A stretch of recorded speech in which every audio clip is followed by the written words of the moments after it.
હર હર મહાદેવ મિત્રો. મહાદેવ વાસ્તુ ચેનલમાં તમારું હૃદયપૂર્વક સ્વાગત છે. શું તમે કન્યા રાશિના છો અથવા તમારા ઘરમાં કોઈ સભ્ય કન્યા રાશિનું છે? જો હા, તો આ વિડિયો ફક્ત ને ફક્ત તમારા માટે જ છે. શું તમને એવું લાગે છે કે તમે મહેનત તો ખૂબ કરો છો, પણ ઘરમાં ક્યાંક ને ક્યાંક અશાંતિ રહે છે, અથવા કામમાં નાની નાની અડચણો આવ્યા કરે છે? તો આજે આપણે વાત કરીશું કે આ જૂન મહિનામાં કન્યા રાશિના લોકોએ પોતાના ઘરમાં ક્યાં એવા નાના પણ ચમત્કારી વાસ્તુ ફેરફાર કરવા જોઈએ, જેનાથી તમારા જીવનમાં સુખ શાંતિ અને ધનવર્ષા થઈ શકે. મિત્રો, આ કોઈ સામાન્ય વિડીયો નથી, પણ એક એવો અનુભવ છે જે તમારા ઘરની ઉર્જાને સંપૂર્ણપણે બદલી નાખશે. વિડીયોને અંત સુધી ચોક્કસ જુઓ, કારણ કે આમાં હું એક એવો ગુપ્ત વાસ્તુ ઉપાય બતાવીશ જે તમને બીજે ક્યાંય જોવા નહીં મળે. જૂન મહિનો શરૂ થઈ ગયો છે અને આ સમય દરમિયાન વાતાવરણમાં મોટો બદલાવ આવે છે. ગરમી પછી વરસાદની શરૂઆત થાય છે. કન્યા રાશિના સ્વામી બુધદેવ છે, અને બુદ્ધદેવને લીલો રંગ તેમજ હરિયાળી ખૂબ પ્રિય છે. કન્યા રાશિના લોકોનો સ્વભાવે ખૂબ જ મહેનતુ અને વ્યવસ્થિત હોય છે, પણ જ્યારે તેમની આસપાસનું વાતાવરણ અસ્તવ્યસ્ત હોય ત્યારે તેમને માનસિક તાણનો અનુભવ થાય છે. આ જૂન મહિનામાં સૌથી પહેલો અને મોટો ફેરફાર તમારે તમારા ઘરની ઉત્તર દિશામાં કરવાનો છે. ઉત્તર દિશા એ કુબેરની દિશા છે, અને બુધ ગ્રહ સાથે તેનો સીધો સંબંધ છે. તમારે બસ એટલું કરવાનું છે કે તમારા ઘરની ઉત્તર દિશામાં કોઈ પણ પ્રકારનો કચરો, જૂના કાગળો કે બિનજરૂરી સામાન પડ્યો હોય તો તેને તરત જ ત્યાંથી હટાવી દો, અને ત્યાં એકદમ ચોખ્ખાઈ રાખો. મહાદેવ વાસ્તુ ચેનલના માધ્યમથી હું તમને મારી પોતાની અંગત વાત જણાવું, તો જ્યારે પણ મેં લોકોને આ નાનકડો ફેરફાર કરવાનું કહ્યું છે, ત્યારે તેમના જીવનમાં એક અલગ જ સકારાત્મક ઉર્જાનો સંચાર થયો છે, અને તેમના રોકાયેલા કામ ચાલુ થઈ ગયા છે. બીજો સૌથી મહત્વનો ફેરફાર તમારે તમારા ઘરના મુખ્ય દરવાજા પાસે કરવાનો છે.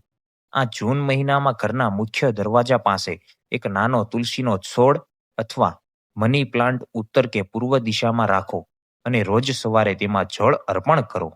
આ નાનકડું કામ તમારા ઘરની બધી જ નકારાત્મક ઉર્જાને દરવાજાની બહાર જ રોકી લેશે. એક સત્ય ઘટના કહું તો ગયા વર્ષે જૂન મહિનામાં જ એક ભાઈ કે જેઓ કન્યા રાશિના હતા અને ધંધામાં ખૂબ મુશ્કેલીનો સામનો કરી રહ્યા હતા, તેમણે પોતાના ઘરમાં માત્ર આ બે નાના વાસ્તુ ફેરફાર કર્યા, અને થોડા જ દિવસોમાં તેમના અટવાયેલો પૈસો પાછો આવવા લાગ્યો, અને ઘરમાં શાંતિ છવાઈ ગઈ. મિત્રો, વાસ્તુશાસ્ત્ર કોઈ જાદુ નથી, પણ તે પ્રકૃતિની ઉર્જા સાથે તાલમેલ સાધવાનું એક પ્રાચીન વિજ્ઞાન છે. કન્યા રાશિ પૃથ્વી તત્વની રાશિ છે, તેથી તમારે માટી સાથે જોડાયેલા રહેવું ખૂબ જ જરૂરી છે. આ જૂન મહિનામાં ઘરમાં ક્યાંય પણ માટીનું એક નાનું વાસણ રાખો, અને તેમાં પક્ષીઓ માટે રોજ તાજું પાણી ભરો. આ ઉપરાંત તમારે તમારા બેડરૂમમાં પણ એક નાનો બદલાવ કરવાનો છે. કન્યા રાશિના લોકો ઘણીવાર રાત્રે વધારે વિચારતા હોય છે, જેના કારણે તેમની ઊંઘ બગડે છે. આ જૂન મહિનામાં તમારા પલંગની ચાદરનો રંગ બદલીને આછો લીલો અથવા સફેદ રાખો. ઘાટા લાલ કે કાળા રંગની ચાદર બિલકુલ વાપરવી નહીં. સૂતી વખતે તમારું માથું દક્ષિણ દિશા તરફ રહે તે રીતે સૂવાની ટેવ પાડો. તેનાથી તમારા મગજને શાંતિ મળશે, અને સવારે ઉઠીને તમે તાજગી અનુભવશો. રસોડાની વાત કરીએ તો જૂન મહિનામાં ખાસ ધ્યાન રાખો કે પીવાનું પાણી અને ગેસનો ચૂલો એકબીજાની એકદમ નજીક ન હોય. પાણી અને અગ્નિ વચ્ચે થોડું અંતર રાખવું વાસ્તુશાસ્ત્ર મુજબ ખૂબ જરૂરી છે, નહીંતર ઘરમાં કારણ વગરના ઝઘડા થઈ શકે છે. આ બધી નાની નાની વાતો છે, પણ તેની અસર ખૂબ મોટી થાય છે. હું ઈચ્છું છું કે મારા દરેક દર્શક મિત્રોના ઘરમાં સુખ અને સમૃદ્ધિ આવે. તમે આ ઉપાયો પૂરી શ્રદ્ધાથી કરજો. મહાદેવ ચોક્કસ તમારા બધા જ કષ્ટો દૂર કરશે.